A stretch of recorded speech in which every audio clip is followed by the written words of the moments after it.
Hi everyone and welcome back to the channel. This is an engine swapped Mazda Atenza Sedan XDL package from 2015. The four-wheel drive system in this car provides over 700 horsepower with that Giulia engine that's in there.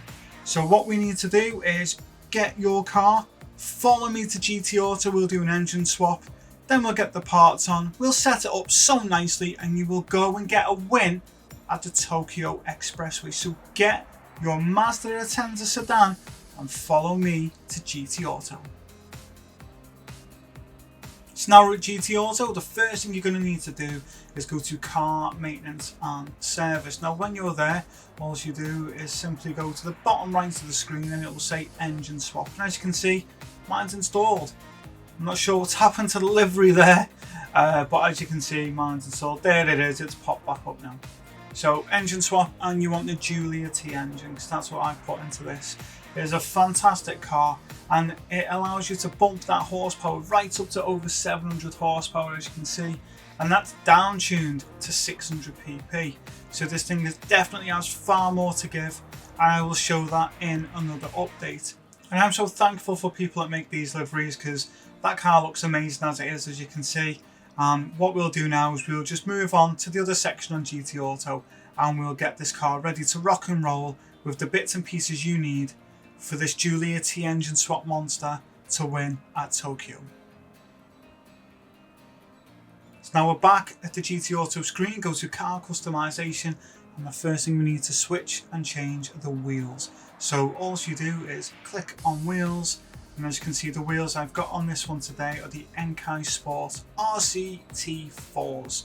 They're a steadfast wheel, they go great with any car, especially those Michelin tyres on, they look fantastic. So you get those on, keep to the 19-inch standard wheels, rim width wide, offset wide, and get those installed on your car.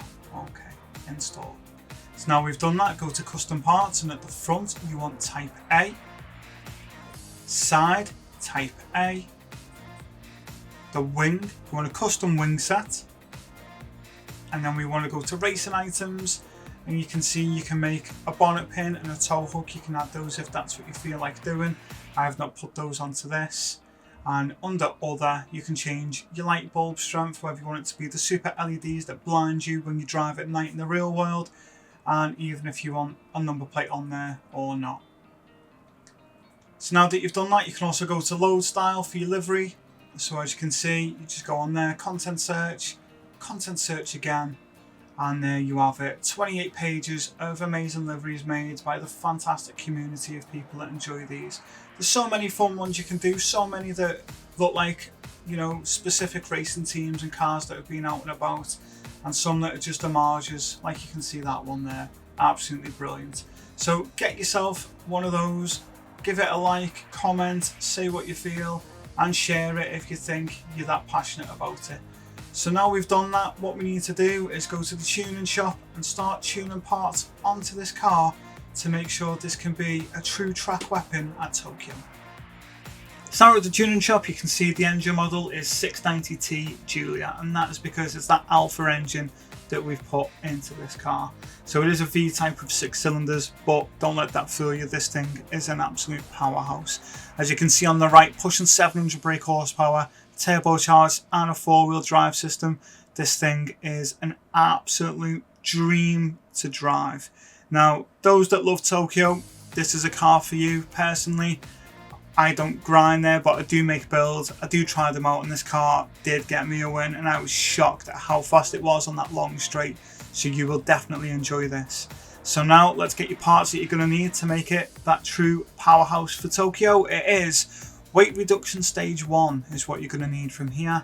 And then what I've done is I've done 2 builds. So you have one for the comfort mediums.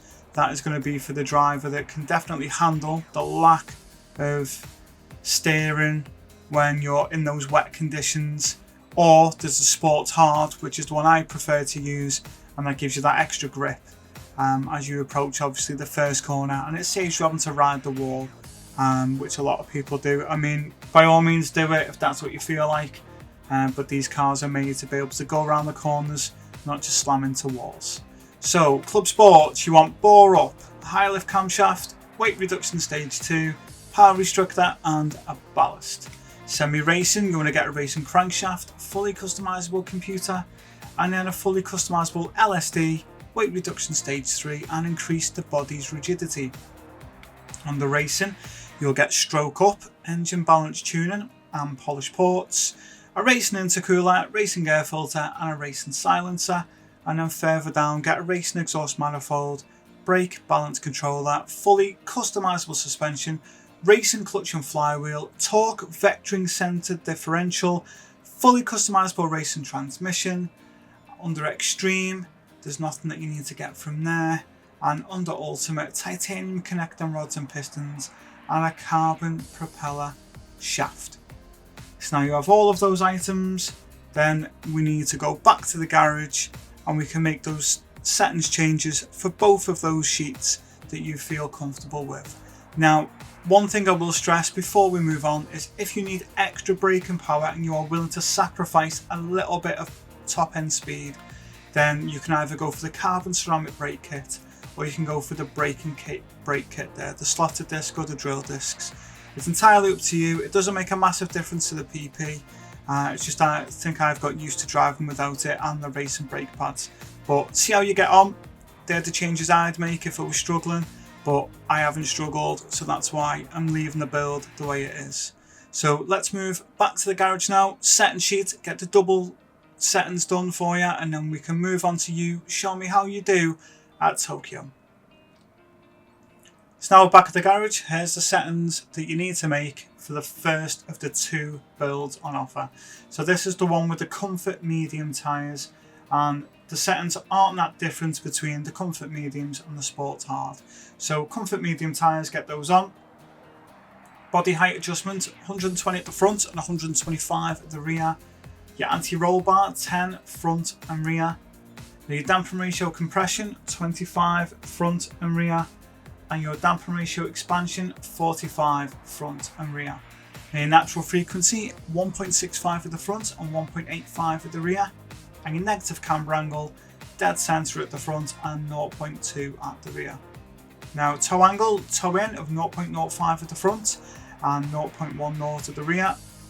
And your fully customizable differential gear, you want 10 front and rear on the initial torque, 20 front and rear on the acceleration sensitivity, and 30 on the braking sensitivity. And that's set with a 50-50 torque distribution. Now, the aerodynamics are 100 at the front and 78 at the rear. Everything else is set to 100. And set your top speed on the KMH automatically adjusted transmission to 260 and make these changes. So you want first gear 2.428, second gear 1.690, third gear 1.258, fourth gear 0.979, fifth gear 0.802, and sixth gear 0.679. That's a final drive of 4.211. This thing revs just under 9,000 RPM, and boy does it let you know when you're at Tokyo. So let's jump over now, and you can see that's everything else you need to have installed on there, and that is the end of the Comfort Medium build.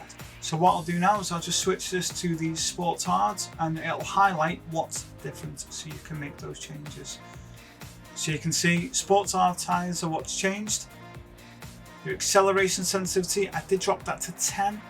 That was just to make sure I wasn't throwing too much power through and wearing those tyres out a bit quick. But that's entirely up to you if you feel like doing that. You can see it is slightly down by 80 horsepower, but it doesn't really affect too much what the acceleration performance is. It's only by 1/10 of a second here and there, and 60 to 90 mile an hour it's actually quicker. So it does show that there are improvements, gains and losses in equal measure. So front, there's no downforce. Rear, that's 200. Fully customizable ECU, drop that to 90%. Ballast, 200 kilos at -50. Your transmission stays exactly the same, and everything else stays exactly the same. So they're the two builds on offer, and they're the ones that I've tried, tested, and have run with at Tokyo. It's not a track that I love, I will be completely honest, but it is a track that I will build things for you, I will test them, and I will not post them unless I get a win. So they're all there for you now. I will leave you to let me know how you get on and what you think about those builds. Don't forget, if there is anything that pops up in those weekly challenges that usually drop on a Friday, here in the UK they do anyway, you know, you can get on those, you can enjoy those, and then you can tell me if this car has worked for any of those as well.